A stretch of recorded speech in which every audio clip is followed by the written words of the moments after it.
Hey, what's going on YouTube? This is your certified life and relationship coach, Coach Court, and in today's video, I want to talk to you about orbiting on social media.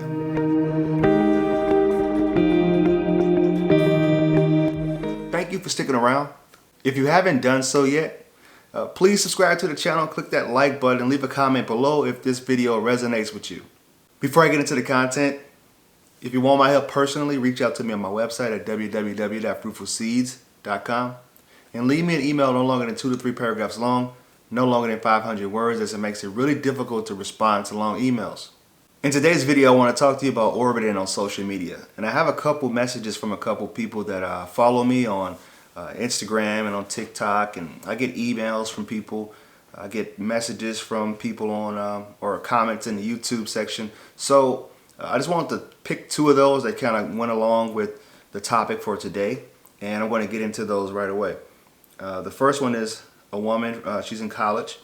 She says, "Hi, Coach Court. I saw your TikTok and my social media about social media with your ex. So here's my deal. My ex broke up with me because he felt I loved him more, blah, blah, blah. So it's been a month now and I blocked him on my Instagram because it hurts me mentally to see his profile and what he's doing." I often say that a lot, that if you feel like it's going to be detrimental to your mental health, then just don't even have them on there. But if you ever want to have some type of relationship with them in the future, you don't want to block them because you don't want to look like you aren't mentally stable and you can't stay centered within your own self without showing these protest behaviors, because essentially those are just protesting behaviors when you know you want to be back with that person. You're just so upset in that moment that you do something irrational like block them all across the social media platforms.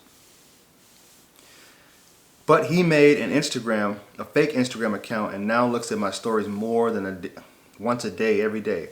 And I want him back eventually. What do I do? Should I go private? Would that make him miss me?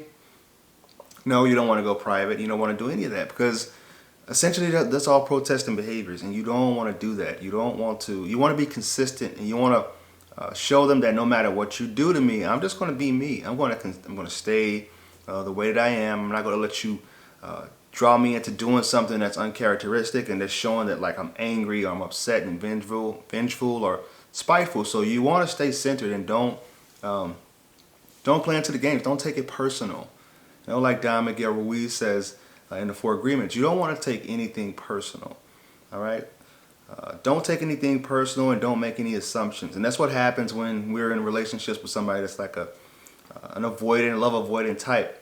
We take these things personal and we start to make assumptions. We start to assume that, hey, maybe this is just me. Maybe something's wrong with me. She goes on to say, I want to make him miss me, but like I feel if I go on private and he can't see my stuff anymore on his burner account, he will get over me. So here's the thing, like you want him to come back towards you. You want him to continue to build up that FOMO, that fear of missing out with you. And you want to allow for him to process the breakup on his own terms, but you also want him back. Like you want him to get over you, but you also want him to come back to you. So you got to kind of like not play the games, you know. Stay who you are. If it's too much, delete them, and you need to start healing yourself and completely X out all expectations of trying to get that person back in the future. So I would say if this is the case, then just move on, you know, because it seems like you don't really know what you want. So just move on, find somebody more suitable. But at the same time, you want to check yourself and try to understand where you're getting all of these inconsistent behaviors from too. Like why do you feel the need to have to play these games and block him because you want to make him miss you and stuff like that? Like you just want to you know, get yourself centered, get yourself right, become self-reliant. You know, of course, breakups are hard. They're tough things to deal with, especially when you have such a bond and a connection with somebody. But you really want to center yourself and, you know, get to where you need to be mentally. On to the next one. This is a guy that's in college. Hello, Mr. Court. My name is, I'm not far from where you're from. I'm currently a freshman, and I have an issue that I kind of needed input on. About a month ago, I met a girl, and now I've fallen for her badly. For about a week, it seemed like she had high interest. I would walk her back to our dorms on 2 occasions. And after a while, I didn't want to waste any more time, so I ended up asking her, did she want to pursue a relationship? I really like this guy. This guy is really well spoken. It seems like he's very respectful. This is actually one of the reasons why I picked this message, because he kept it really short. It was written well. There's no grammatical errors. I make grammatical errors myself, but I think this is to be a freshman, it's pretty exceptional. His writing skills. What confuses me the most is even though she did reject me, she still viewed my story and responds back very quickly. While we don't speak in person anymore and are relegated to just the occasional stare down. Yeah, you don't want to take that personal, because listen, when you're on social media, you got to think about how you operate on social media sometimes too. You know, some of the times you don't really want to be with anybody. You don't want to. You're not interested romantically in people that you watch their stories or you watch their, you like their posts. Like you're just friends with them, and you know you're just kind of curious and interested in their life. You know, just because they're watching your stories and they're orbiting you, that doesn't mean they want you back, and it doesn't mean that you're somebody that they were meant to be with. And when they do it to you, you have to understand that they're just curious. They just want to. You know, sometimes it happens accidentally when you're going on Instagram and you're scrolling the stories. You know, sometimes you just roll into that next story, and next thing you know, you look, your little name popped up next to their name is viewed. And I know sometimes when it's an ex, you're kind of nervous about that. Like, man, I accidentally skipped on to her story. So just understand that just because she's viewing your stories and stuff, the fact that you guys can't talk in person, that means that, you know, there's definitely some type of uncomfortableness there. But what should you do? I would just say move on, man.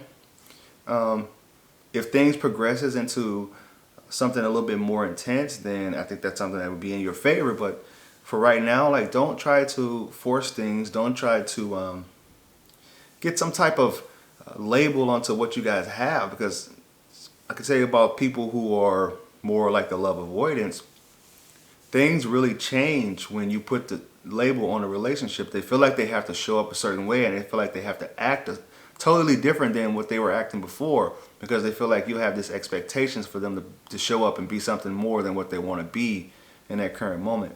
And I think that's kind of what she was trying to tell you. It's just like, let's just see where this goes. Let's just have fun, be relaxed, and not have to, you know, it's your freshman year in college. She probably doesn't want to have any of that type of stress on her plate. If, you know, having a relationship, I mean, that's something, this is all new for you guys. You know, with COVID, you guys are going through COVID and stuff, and you're going into college, and you're a freshman. Like, you just need to really focus on your purpose and your mission in life. Focus on those books, because that's something that's going to be much more valuable and a better investment for you, better investment of your time right now. I mean, your parents are paying, I'm pretty sure. If you're not working hard to pay those that tuition bill, like, you really need to focus your energies on what your purpose is in life. Women will always be there. They'll come. Like, they'll come and they'll go. 1 minute they'll be hot, next minute they'll be cold. You need to understand that right now you're investing in yourself. You know, try not to waste that time. And you know, it kind of seems like you're getting to that point. My friends told me to just lay low for a bit, especially on social media, since we both do each other snaps, and don't give her any attention and see what happens. That's usually what happens. And that's actually pretty good advice from your friends. Usually I say veer away from relationships. There's some relationship advice from your friends, but these guys seem like they're pretty solid and they got your back. And that's really cool, man. And when you have a circle like this, people that's going to be telling you something that's worthwhile, because I get a lot of people saying, oh, just cut her off, don't ever talk to her again, or go out and date other people. You got to be careful about that advice. But it seems like they were a little bit more empathetic about what you were going through. I feel like they gave you really good advice, and that's something that you probably should listen to. So, in conclusion, I feel like you need to really, like this kid just said, take social media with a grain of salt. You know, just because they're viewing your stories, just because they're kind of orbiting you and they seem as if they want to be with you or seem as if they're interested in your life, that doesn't mean they want some type of romance from you. If you found this video of any value, please like, comment, and share. Reach out to me on my other social media accounts. Twitter is COACHCOURT2, Instagram is I am Coach Court, Facebook is I am Coach Court, and TikTok is I am Coach Court. Thank you guys, and I will talk to you soon.